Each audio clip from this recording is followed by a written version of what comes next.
भारतीय अदाकारा मुमताज ने शर्मिला टैगोर से तवील अरसे चलने वाली लड़ाई की वजह राजेश खन्ना के साथ फिल्मों को करार दे दिया।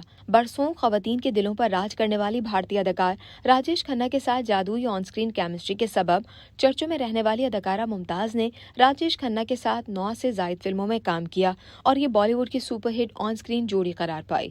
राजेश खन्ना की जोड़ी मुमताज के साथ खूब पसंद की जाती रही। वहीं राजेश खन्ना और शर्मिला टैगोर भी एक साथ फिल्मों में जलवागर होते रहे और उनकी भी ऑन स्क्रीन जोड़ी खूब हिट हुई। एक फिल्मी हीरो की 2 हीरोइन और दोनों ही अदाकारी और दिलकशी में किसी से कम नहीं।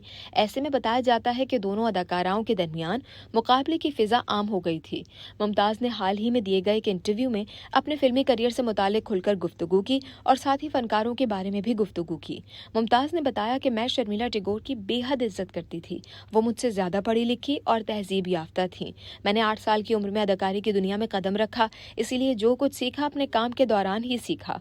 इसीलिए ना सिर्फ शर्मिला बल्कि दीगर अदाकाराओं से भी राबता कायम करने का मेरे पास वक्त नहीं होता था। उन्होंने कहा कि मैंने शर्मिला टैगोर के मुकाबले में राजेश खन्ना के साथ ज्यादा फिल्में की हैं और ये मेरी खुशकिस्मती है कि राजेश खन्ना के साथ मेरी कोई भी फिल्म फ्लॉप नहीं हुई। लेकिन शर्मिला के साथ राजेश खन्ना की फिल्में फ्लॉप भी हुई हैं। मुमताज ने कहा कि राजेश खन्ना ने कभी भी शर्मिला से मेरी लड़ाई पर एक लफ्ज नहीं कहा और ना ही उसे हवा दी, लेकिन उनको ये पसंद नहीं था कि मैं उनके अलावा किसी दूसरे अदाकार के साथ फिल्म साइन करूं, जिनमें धर्मेंद्र और देव साहब भी शामिल हैं। अलबत्ता वो खुद दीगर अदाकाराओं के साथ काम करते रहते थे।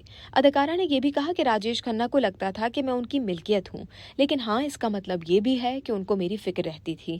इससे कबल एक इंटरव्यू में मुमताज ने कहा कि 2 अदाकाराएं कभी भी अच्छी सहेलियां नहीं हो सकती। इंडस्ट्री में उनकी वाहिद सहेली सायरा बानो थी। वाज़ेह रहे कि मुमताज की कामयाब फिल्मों में आपकी कसम, सच्चा झूठा, 2 रास्ते, प्रेम कहानी और बंधन है।